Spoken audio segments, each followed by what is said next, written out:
نحن نقص عليك نبأهم بالحق إنهم فتية آمنوا بربهم وزدناهم هدى রব্বুল আলামিন আমাদের নবীকে ডাক দিয়ে বলে, হে নবী, আমি আপনাকে আসহাবের ঘটনাটা স্পষ্টভাবে বলে দিচ্ছি। আসহাবে কাহাফের ঘটনাটা আমি আপনাকে বলে দিচ্ছি। আমাদের নবীজির আগমনের 400 বছর পূর্বে ইয়ামান দেশে একজন বাদশা ছিল। বাদশায়ে দাকিয়ানুস। কি বাদশা? দাকিয়ানুস নামে একজন বাদশা ছিল। সে দাকিয়ানুস বাদশা তার প্রজাদের সাথে শিরিক করার জন্য বাধ্য করত, খারাপ আচরণ করত, জুলুম করত। দেশের মানুষকে বলতো যে তোমরা মূর্তি পূজা করতে হবে, মূর্তির কাছে চাইতে হবে, মূর্তির কাছে সেজদা দিতে হবে। তো বাদশা দাকিয়ানুস জনগণের উপরে নির্দয় ছিল। সে একবারে শিরিক করার ক্ষেত্রে বাধ্যতামূলক সবাইকে লাজম করে দিয়েছে যে আমার এই দেশে থাকতে হলে তোমাদেরকে শিরিক করতে হবে, মূর্তি পূজা করতে হবে। সেই সুবাদে বাদশা দাকিয়ানুস বৎসরে একটা মেলার আয়োজন করে। কিসের আয়োজন? মেলা। সেই মেলার মধ্যে দেশের সকল মানুষ, জোয়ান বুড়া, বেড়া বেড়ি, ছেলে মেয়ে, সবাইকেই সেই মেলাতে অংশগ্রহণ করতে হবে এবং প্রকাশ্যে সকলের সামনে মূর্তি পূজা করতে হবে। নাউজুবিল্লাহ কন্যা। বাদশা দাকিয়ানুস নবীজির আগমনের 400 বছর আগে, নবীজির আগমনের 400 বছর আগে দাকিয়ানুস নামে বাদশা ছিল। সে বাদশা জনগণের উপরে জুলুম করে জনগণকে শিরিক করতে বাধ্য করলো। সেই হিসেবে দেশের মধ্যে বছরে একটা দিন মেলার আয়োজন করলো। সেই মেলার মধ্যে হাজার হাজার মানুষ উপস্থিত হইয়া সকলে মিলে শিরিক করত। কিন্তু এই মজলিসের মধ্যে 7টা যুবক ছিল ইমানদার। সুবহানাল্লাহ গান। সবাই মুশরিক, কিন্তু এই মজলিসের মধ্যে কয়টা যুবক ছিল ইমানদার? সবাই সিজদা করার জন্য মূর্তির সামনে যায়। আর ওই ভরা মজলিস থেকে একটা যুবক, ইমানদার যুবক, উঠে গিয়ে সে পাশে আরেকটা গাছের নিচে বসে গেল। দূরে একটা গাছের নিচে কি বসে আছে। কিছুক্ষণ পর আরেকটা যুবক গিয়ে ওই যুবকের পাশে বসলো। কিছুক্ষণ পর আরেকজন যুবক গিয়া ওই যুবকের পাশে বসলো। কিছুক্ষণ পর আরেকজন যুবক গিয়া ওই যুবকের পাশে গিয়া বসলো। বসতে বসতে তারা একে একে 7 জন যুবক, কয়জন? 7 জন যুবক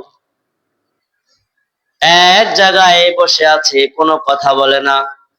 সবাই চুপ, স্তব্ধ,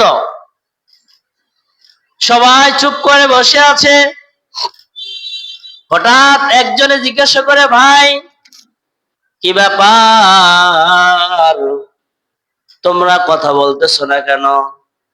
দেশের সব মানুষ মূর্তিকে সেজদা দিচ্ছে, আর তোমরা ওখানে সেজদা না দিয়া তোমরা আর পাশে এসে জঙ্গলের মধ্যে বসে আছো, কারণ কি? এই প্রশ্ন করছে, আর সবাই এখন চুপ, কিছু বলে না। কারণ কোনটা বললে কি হয়ে যায়, কি বললে কি হয়ে যায় একটু ভয়ে ছিল। হঠাৎ এক যুবক হঠাৎ এক যুবক ইমানি সাহস নিয়ে বলে ফেললো, আমি তো মূর্তিকে সিজদা করতে চাই না, আমি হইলাম তাওহীদের উপরে বিশ্বাসী। বলেন সুবহানাল্লাহ। কিসের উপরে বিশ্বাসী? যে এক আল্লাহর উপরে বিশ্বাসী সে কখনো মূর্তি পূজা করতে পারে না। জোরে কোন কথা ঠিক না ঠিক? যে এক আল্লাহর উপরে বিশ্বাসী সে কখনো মূর্তি পূজা করতে, আবার যে মূর্তি পূজা করে সে আবার কখনো এক আল্লাহর উপরে ঈমান আনে না, সবাই বিরোধী।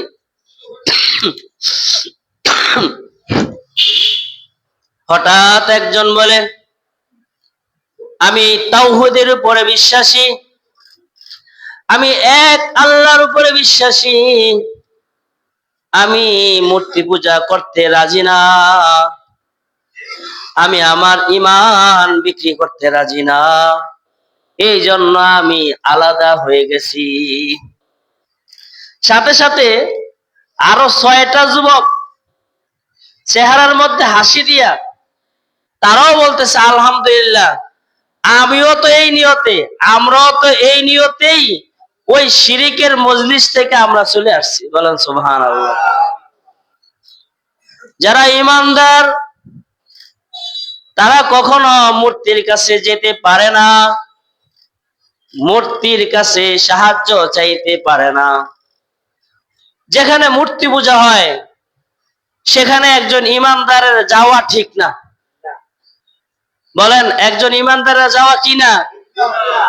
কারণ সেখানে যদি একজন ঈমানদার যায় তাহলে তার ঈমান নষ্ট হয়ে যাওয়ার সম্ভাবনা আছে। যেখানে গেলে আমার ঈমান নষ্ট হবে, যেখানে থাকলে আমার ঈমান নষ্ট হবে, সেখানে থাকা ভালো না না থাকা ভালো?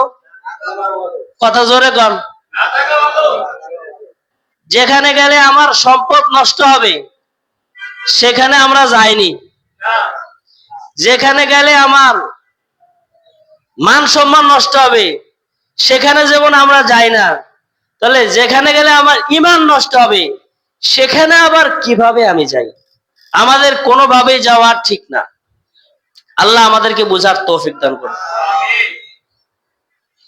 7 যুবক একত্র হয়ে বুঝতে পারলো তাদের একত্র হওয়ার উদ্দেশ্য এক।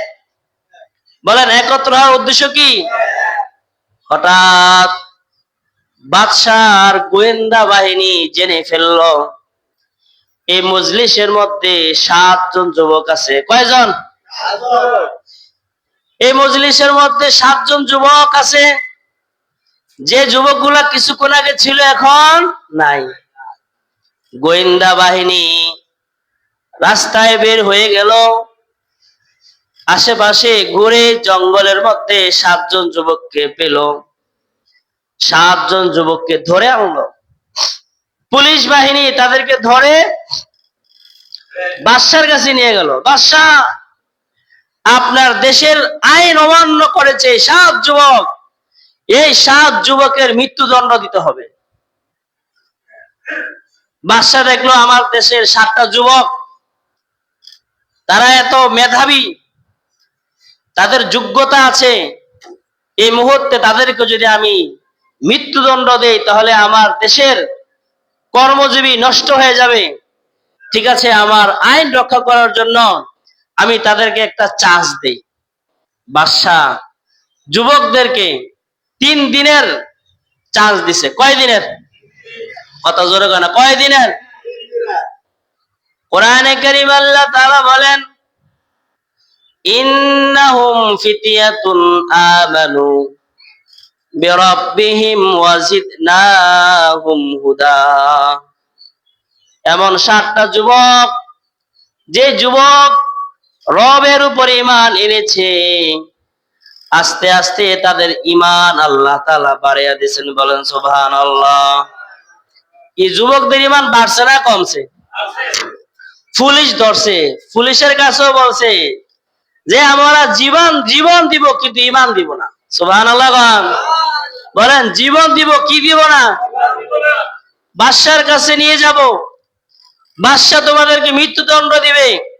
বাদশার কাছে যেতে চাই, যত প্রকার অত্যাচার আছে সব সহ্য করতে পারবো, কিন্তু ঈমান ছাড়তে পারবো না। সুবহানাল্লাহ। ওয়ারাবাতনা আলা কুলুবিহিম, তাদের কলবের মধ্যে আল্লাহ তাআলা ঈমানকে মজবুত করে দিয়েছে। ইয কামু ফাকালু রাব্বুনা রাব্বুস সামাওয়াতি ওয়াল আরদ, বাদশা তাদেরকে জিজ্ঞাসা করলো তোমাদের রব কে? বাদশার সামনে স্পষ্ট ভাষায় 7 যুবক স্পষ্ট ভাষায় বলল রব্বুনা রব্বুস সামাওয়াতি ওয়াল আরদ, আমাদের রব আর আসমানের রব যিনি, তিনি হলো আমাদের রব। বাদশার রাগ বাড়ছে না কমছে? বাদশা কয় ঠিক আছে, তোমাদেরকে 3 দিনের সময় দিলাম। কয়দিন? তোমরা দেখো, যদি তোমরা তোমাদের এই রবের উপরে ঈমান না ছাড়ো, তাহলে তোমাদেরকে মৃত্যুদণ্ড দেওয়া হবে। এই 7 যুবক রাস্তায় বের হলো, পরামর্শের মধ্যে বসে গেল কি করা। একদিকে ঈমান, আরেকদিকে জীবন, একদিকে বাদশার কথা, আরেকদিকে রবের কথা। কথা বুঝেন না? কারটা শুনবো? বাদশার কথা শুনলে ঈমান যায়, দুনিয়াও যায়, আখিরাতও যায়। রাষ্ট্রের কথা শুনলে ঈমানও যায়, দুনিয়াও যায়, আখিরাতও যায়। আর আখিরাত আল্লাহর কথা যদি আমরা শুনি, তাহলে হয়তোবা দুনিয়াতে একটু কষ্ট পাবো, কিন্তু কাল কিয়ামতের ময়দানে আল্লাহ তাআলা আমাদেরকে বাদশা বানিয়ে দিবেন। কাল কিয়ামতের ময়দানে আল্লাহ তাআলা আমাদেরকে কোন রকমের মানে শাস্তি না দিয়া শান্তির ব্যবস্থা করে দিবেন। তাহলে দুনিয়ার শান্তি এটা শান্তি না আখিরাতের শান্তিটা আসল শান্তি? ওই 7 যুবক চিন্তা করলো আমাদের আখিরাতের শান্তি দরকার, তবে আমরা যদি এই দেশেই থেকে যাই তাহলে নির্ঘাত আগামীকালকে আমাদের ফাঁসি হবে। আগামীকাল আমাদের কি হবে? অতএব আমরা ফাঁসি থেকে বাঁচতে চাই, ঈমান নিয়ে বাঁচতে চাই। 7 যুবক রাতের গভীরে দেশ ছেড়ে 1 পা 2 পা করে শহরের অলিতে গলিতে করে দেশ ছেড়ে চলে যাওয়ার সিদ্ধান্ত নিল। পিছনে রওনা দিয়েছে কুকুর। পিছনে রওনা দিয়েছে কি? কুকুর। একটা কুকুর তাদেরকে ফলো করতেছে। তারা দেখলো কুকুর আমাদের সাথে। তাফসীরের কিতাবে বিভিন্ন রকমের ব্যাখ্যা আছে। এক ব্যাখ্যা আছে আল্লাহ তাআলা কুকুরের জবান খুলে দিছে। সুবহানাল্লাহ। কুকুরের জবান খুলে দিছে। কুকুর বলতেছে হে 7 যুবক, তোমরা ভয় পেও না, তোমরা যে রবের উপরে ঈমান এনেছো, আমিও সেই রবের উপরে ঈমান এনেছি। তোমরা এই দেশে থাকবা না, আমিও এই দেশে থাকবো না। তোমরা যেদিকে যাইবা আমাকে সেদিকে নিয়ে যাও। তো 7 যুবকের সাথে সাথে রয়েছে কে? কুকুর। কুকুর সহ 7 যুবক ভোর হওয়ার আগে আগেই একটা পাহাড়ের কাছে গিয়ে দেখলো একটা কূপ, একটা গুহা। একটা গুহার মধ্যে গিয়ে তারা ঢুকলো এই কারণে যে সকালবেলা তো বাদশার লোক এসে খুঁজবে। সকালবেলা কে খুঁজবে? কথা জোরে করেন আপনারা। আমি একটু অসুস্থ, আমার কণ্ঠ শুনে আপনারা বুঝতেছেন অনেক কষ্ট হইতেছে। তা আপনারা যদি একটু হা হু বলেন তা আমাদের কষ্টটা একটু কমে যাবে। আসলে অনেক কষ্ট হইতেছে। 7 যুবক গুহার মধ্যে প্রবেশ করেছে। ওই গুহার মধ্যে প্রবেশ করে 7 যুবক আল্লাহ তাআলার কাছে দোয়া করছে। কোরআনে কারীম আল্লাহ তাআলা বলেন, ইয আওয়াল ফিতয়াতু ইলাল কাহফি ফাকালু রাব্বানা আতিনা মিন লাদুনকা রাহমাহ ওয়া হাইয়্যি লানা মিন আমরিনা রাশাদা। সাত যুবক গুহার মধ্যে প্রবেশ করে সর্বপ্রথম রবের কাছে দোয়া করেছে, রব্বানা আতিনা মিন লাদুনকা রাহমাহ, হে রব আপনার পক্ষ থেকে আমাদের উপরে রহমত নাযিল করেন, ওয়া হাইয়্যি লানা মিন আমরিনা রাশাদা, আর আমাদেরকে সঠিক পথে চলার জন্য সহজ করে দেন। فضربنا على آذانهم في الكهف سنين عددا। অতঃপর রব্বুল আলামিন তাদের কানের মধ্যে ঘুম ঢেলে দিয়েছেন। কোথায় ঘুম ঢালছে? কত জোরে কোন, ঘুম ঢালছে কোথায়? হ্যাঁ, কানে। কানে ঘুম কোথায় হয় বলুন তো? চোখে। এই তো ভুয়া, ঘুম চোখে হয় না, ঘুম হয় কানে। ঘুম হয় কোথায়? এই নতুন হাদিস এটা, ঘুম হয় কানে। কোরআন আল্লাহ বলছেন, ফাদরাবনা আলা আযানিহিম ফিল কাহফি সিনিনা আদাদা। রব্বুল আলামিন তাদের কানের মধ্যে ঘুম ঢেলে দিয়েছে। কোথায় ঘুম ঢালছে? কানে। কিভাবে কানে ঘুম হয়? যেমন আপনার চোখ বন্ধ, চোখ তো ঘুমিয়ে গেছে, হঠাৎ ঘরের ভিতরে আপনার বাচ্চা ঠাস করে একটা স্টিলের বাটি এটা নিচে ফেলাইছে, ধম করে কি হয়েছে? আওয়াজ হয়েছে। আওয়াজটা যখন কানের মধ্যে ঢুকছে, ঠাস করে চোখ কি হয়ে গেছে? তাহলে ঘুমটা যে ভাঙলো, কিসের কারণে ভাঙলো? এই কানের ভিতরে আওয়াজ আছে, ঘুম ভেঙে গেছে। আসলে মূলত কান যখন বন্ধ থাকে তখন পৃথিবীর আর কিছু শোনা যায় না, ঘুম নীরবে ঘুমাইতে পারবেন। সারা রাত্র যখন যুবকগুলো রাস্তা দিয়ে হাঁটছে তখন আল্লাহ তাআলা তাদের কানের ভিতরে ঘুম ঢেলে দিয়েছে। আর আল্লাহ তাআলা তাদেরকে অনেক রাত্র, মানে অনেক বছর পর্যন্ত তাদেরকে ঘুমিয়ে রাখছে। কয় বছর? কোরআনে কারীমে বলেন, ওয়ালাবিসু ফি কাহফিহিম সালাসামিয়াতিন সিনিনা ওয়াজদাদু তিসআ।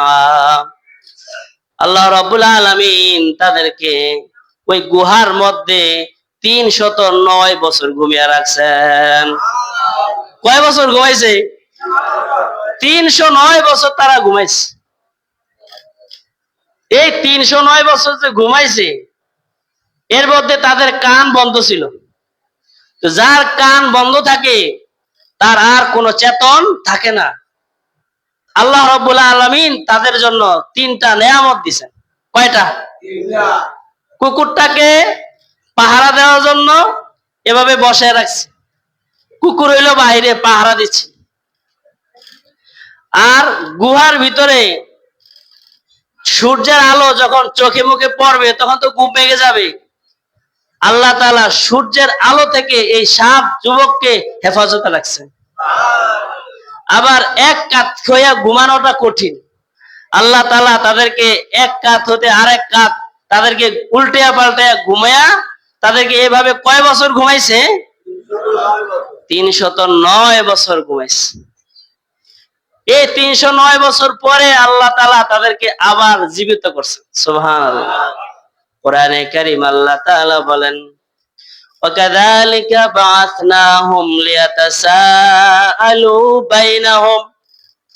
অতঃপর আল্লাহ তাআলা তাদেরকে 309 বছর পরে উঠাইয়া দিয়েছেন, জাগায় দিয়েছেন। উঠো, সবাই উঠছে, উঠো উঠো। বিকাল বেলা ছিল। ক্বালা কাইলুম মিনহুম কাম লাবিসতুম। একজনে ডাক দিয়া বলে, হে 7 যুবক, বলো না কতক্ষণ ঘুমাইছো, বলো কতক্ষণ ঘুমাইছো? ক্বালু লাবিসনা ইয়াওমান আও বা'দা ইয়াওম। সবাই বলল হয়তো একদিন বা তার চেয়ে কম, একদিন বা তার চেয়ে কম। যিনি জ্ঞানী তাদের মধ্যে থেকে একজন আমির আছে না? বলেন 7 জনের মধ্যে একজন কি আছে? আমির। আমরা তো 2 জনে মিলে বাজারও যান, একটা মাসালা ভুল করেন, বারবারই আমরা বলি কিন্তু এটা আপনারা বুঝেন না, মনে করেন যে এটা হুজুররা কত কথাই বলে। সুন্নত হলো তিনজনে মিলে একসাথে যাচ্ছেন, দুইজনে মিলে একসাথে যাচ্ছেন, যেখানে যান, কোথায়, হাজীগঞ্জ, আচ্ছা ঠিক আছে হাজীগঞ্জ যাবেন, সেখানে দুইজনের মধ্যে থেকে একজনকে আপনি আমির বানাবেন। কি বানাবেন? এই আমির বানানো সুন্নত। তাহলে আমির সাহেবের পরামর্শ অনুযায়ী এদিক বা ওদিক যেদিকে মন চায় এদিকে যাবেন, ওই পরামর্শ অনুযায়ী চললে আল্লাহ তাআলা বরকত দিবেন। তাহলে দুইজন একসাথে যাচ্ছেন, একজন কি হবে? জিম্মাদার হবে, এটা সুন্নত। আপনি আর আপনার বিবি একসাথে যাচ্ছেন, রওনা দিছেন, রওনা তো দিছেন তো দিছেনই, আপনার বউ কয় ঈদওয়ানো বাজার করবে, আপনি জান গিয়ে ঈদওয়ানো, আবার কয় না এই মার্কেটে না হাজীগঞ্জ, হাজীগঞ্জ যান গিয়া, আবার আপনি যাচ্ছেন চাঁদপুর, কার কথা চলে? বউর কথা। আপনার আপনার আপনি আর আপনি বিবি যখন একসাথে যাবেন, অটোমেটিক অটোমেটিক আপনি হবেন জিম্মাদার, আর আপনি বউ আপনার কথা শুনতে হবে।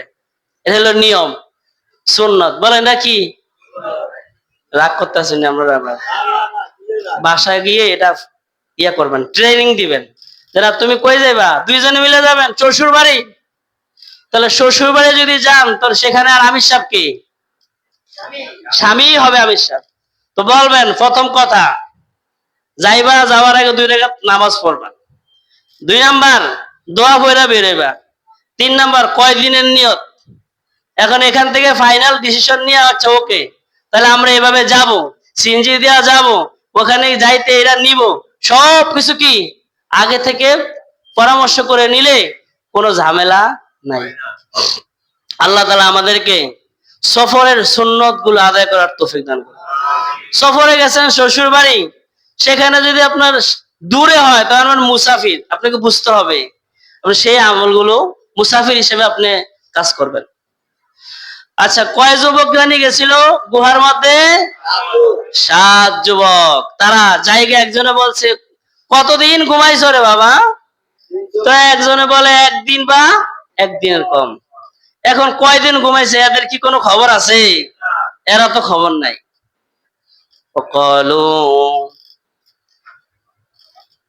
রব্বুনা আ'লামু বিমা লাবিসতুম, আমাদের রব জানে আমরা কতদিন ঘুমাইছি। তুমি একদিন আর আধা দিন বলে লাভ নাই, কে জানে ভালো? রব, আমাদের রব জানে আমরা কতদিন ঘুমাইছি। ঠিক আছে, যাক, একদিন ঘুমাইছি না 2 দিন ঘুমাইছি এটা কোনো বিষয় না, ক্ষুধা লাগছে। বলেন কি লাগছে? তাবাসু আহাদাকুম বিওয়ারিকিকুম হাদিহি ইলাল মাদিনা, ক্ষুধা লেগেছে, আমাদের মধ্য থেকে একজনকে নির্দিষ্ট করো, টাকা দাও, টাকা দাও, টাকা দিয়ে একজনকে শহরে পাঠাও, টাকা দিয়ে একজনে কি পাঠাও? ফাবাসু আহাদাকুম বিওয়ারিকিকুম হাদিহি ইলাল মাদিনাতি ফালইয়ানজুর আইয়ুহা আসকা তুআমা ফালইয়াতিকুম মির রিজকিম মিনহু, যাও একজনকে নির্দিষ্ট করে বাজারে পাঠাও, সাথে কয়টা টাকা দিয়ে দাও, আর যে যাবে সে যেন ভালো খাবার আনে। বলেন কি খাবার? কথা জোরে করেন, ভালো খাবার। কারণ ওই রাষ্ট্রের মানুষ সবগুলো কি মুসলমান না মূর্তি পূজক? যেহেতু মূর্তি পূজক, তারা ব্যাং কুচ্চা খায়, এটাই স্বাভাবিক। এই জন্য বলছে দেখো বাজারে যা পাও তা নিয়ে আইও না, আনতে হবে কি হালাল খাবার। বলেন কি খাবার? আবার একটু সালাক দেখা, ফালইয়ানজুর, লক্ষ্য করতে হবে, খেয়াল রাখতে হবে কোন গোয়েন্দা যেন আমাদেরকে দেখে না ফেলে। যদি গোয়েন্দা দেখে ফেলে তাহলে আমরা আবার ধরা খাবো। আবার কি ধরা খাইলে কিন্তু মৃত্যুদণ্ড, অতএব সাবধান। তো একজনকে পাঠাইছে, মুখের মধ্যে মাস্ক লাগাই দিছে, একবারে সিভিল বেশ, আস্তে আস্তে বের হয়েছে। বের হইয়া যিনি বের হইল তার মনোভাব হইল কিরে কোথায় আসলাম, গতকাল যেখানে আসলাম সেই জায়গাটা তো এমন ছিল না, আজকে এমন পরিবর্তন কেন? আসলে কি গতকালকে আর আজকে ডিফারেন্স হয়েছে না? কয় বছর গেছে? একদিনে তো এত ডিফারেন্স কথা না। যেমন আমি সম্ভবত আপনাদের এই রাজাগা ইউনিয়নে চাকরির আরো 5 বছর আগে আইছিলাম, যখন আমি চাকরি করি। চাকরি করার কয় বছর আগে আসছে, দেখছি এখানে কোনো ঘটনা ছিল না, কেন পাল্টাইছে না? আরে বুঝে না তো মনে হয়, রাজারগো বাজার পাল্টাইছে না। আমাকে এই যে আলী ভাই বসে রয়েছে, আলী ভাই কি ডাক্তারের দোকান আসছিল নি?